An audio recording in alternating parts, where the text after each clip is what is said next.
जय हिंद बच्चों। आज हम आप लोगों को पृथ्वी की गतियों के बारे में बताएंगे, यानी दिन रात क्यों होता है और मौसम क्यों बदलता है। तो सबसे पहले बच्चों आप लोग जान लीजिए, ये हमारी पृथ्वी है, ग्लोब है, ग्लोब का चित्र है, पृथ्वी है, ठीक है। हमारी पृथ्वी 23.5 अंश झुकी हुई है, यानी एकदम सीधी नहीं है, 23.5 अंश झुकी हुई है। देखिए इसे मैंने एक ध्रुव बना दिया है, ये उत्तरी ध्रुव है, ये दक्षिणी ध्रुव है। देखिए सीधा इसे होना चाहिए, लेकिन सीधा ना होकर थोड़ा झुकी हुई है। आई बात समझ में? इसको उत्तरी ध्रुव बोलते हैं, इसको दक्षिणी ध्रुव बोलते हैं। इन ध्रुवों पर बच्चों बर्फ जमी रहती है, ठीक है, सदैव बर्फ जमी रहती है। अब चलिए हम बता रहे हैं, इसके अगर बीचों बीच दो भाग कर दिए जाए, उत्तरी ध्रुव के तरफ का भाग उत्तरी गोलार्ध कहलाता है। क्या कहलाता है? उत्तरी ध्रुव। और इधर दक्षिणी वाला भाग दक्षिणी गोलार्ध। गोलार्ध मतलब आधा गोला, यानी आधी धरती। धरती को दो बराबर भाग में बांट दिया गया है। इसको भूमध्य रेखा कहते हैं। क्या कहते हैं? भूमध्य रेखा। ठीक। अब यहाँ हम आप लोगों को बता रहे हैं कि दिन और रात क्यों होता है। बच्चों पृथ्वी देखिए सूर्य के चारों ओर चक्कर लगाती है, लेकिन साथ में ये अपने ध्रुवों पर भी ऐसे नाचती रहती है, ऐसे नाचती रहती है। ठीक, देखिए हम करके बता रहे हैं, ऐसे नाच रही है, ऐसे। ठीक, किधर से नाचती है? पश्चिम से पूरब की ओर, अर्थात इधर से ऐसे इधर जाती है। आई बात समझ में? तो जो भाग सूर्य के सामने पड़ता है, जैसे अभी मैं घूम रहा हूँ, जो भाग मेरा सामने पड़ेगा वही कैमरे में आएगा ना, जो भाग पीछे रहेगा वो कैमरे में नहीं आएगा।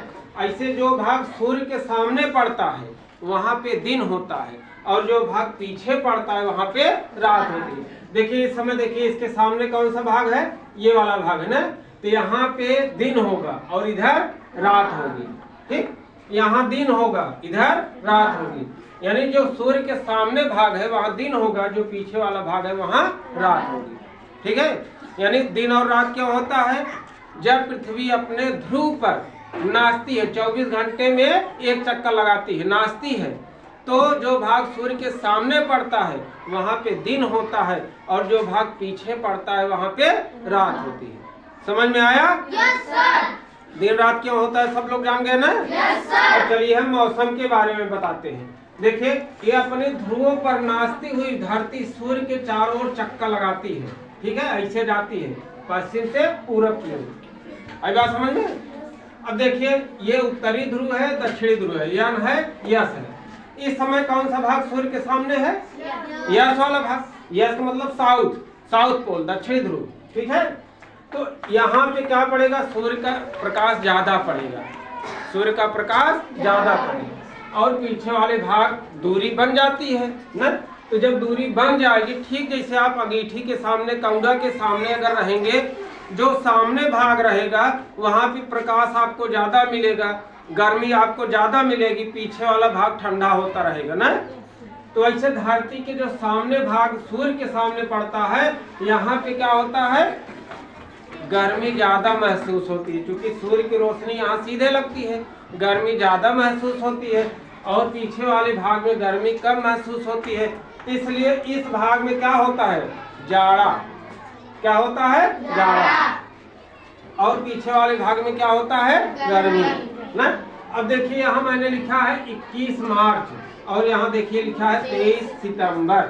ठीक, 21 मार्च और 23 सितंबर को धरती घूमती है, पूरी रोशनी बराबर से मिलती है, यानी दोनों गोलार्धों पर, उत्तरी गोलार्ध और दक्षिणी गोलार्ध, दोनों गोलार्धों पर प्रकाश बराबर मात्रा में पड़ती है।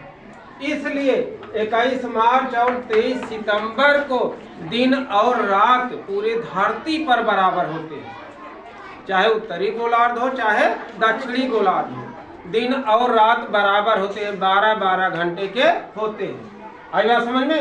अब इधर देखिए 21 जून और 22 दिसंबर लिखा गया है। 21 जून को ये उत्तरी गोलार्ध है, ये इसके ठीक सामने होता है।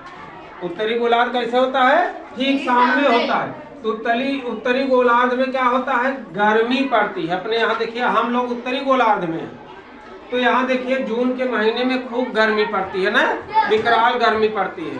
और दक्षिणी गोलार्ध में ठंडी का मौसम होता है बच्चों, क्योंकि ये देखिए सूर्य से दूर है, तो दक्षिणी गोलार्ध में क्या होता है, ठंडी का मौसम होता है। ठीक है, ठीक इसके विपरीत अगर इधर हम आ जाते हैं, 22 दिसंबर लिखा है, 22 दिसंबर। अब देखिए उत्तर वाला भाग दूर है और दक्षिण वाला नजदीक है ना, तो 22 दिसंबर को सबसे ज्यादा सूर्य की रोशनी दक्षिणी गोलार्ध पर पड़ती है और उत्तरी गोलार्ध पर सबसे कम पड़ती है।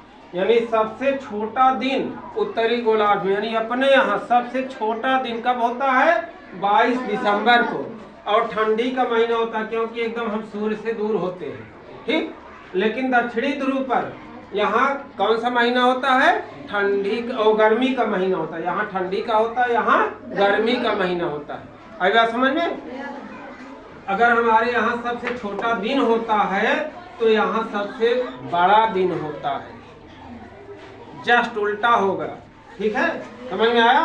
Yes, sir. अगर उत्तरी गोलार्ध में जब सबसे छोटा दिन होता है, दक्षिणी गोलार्ध में बड़ा दिन होता है। अगर उत्तरी गोलार्ध में सबसे बड़ा दिन होता है 21 जून को, दक्षिणी गोलार्ध में सबसे छोटा दिन होता है। 2 दिन ऐसे 21 मार्च और 23 सितंबर, जब दिन और रात पूरी धरती पर बराबर होते, चाहे उत्तरी गोलार्ध हो चाहे दक्षिणी गोलार्ध हो। तो समझ गए ना ऋतुएं क्यों बदलती हैं? Yes, sir. समझ में आया अच्छी तरह से? Yes, sir. चलिए ठीक।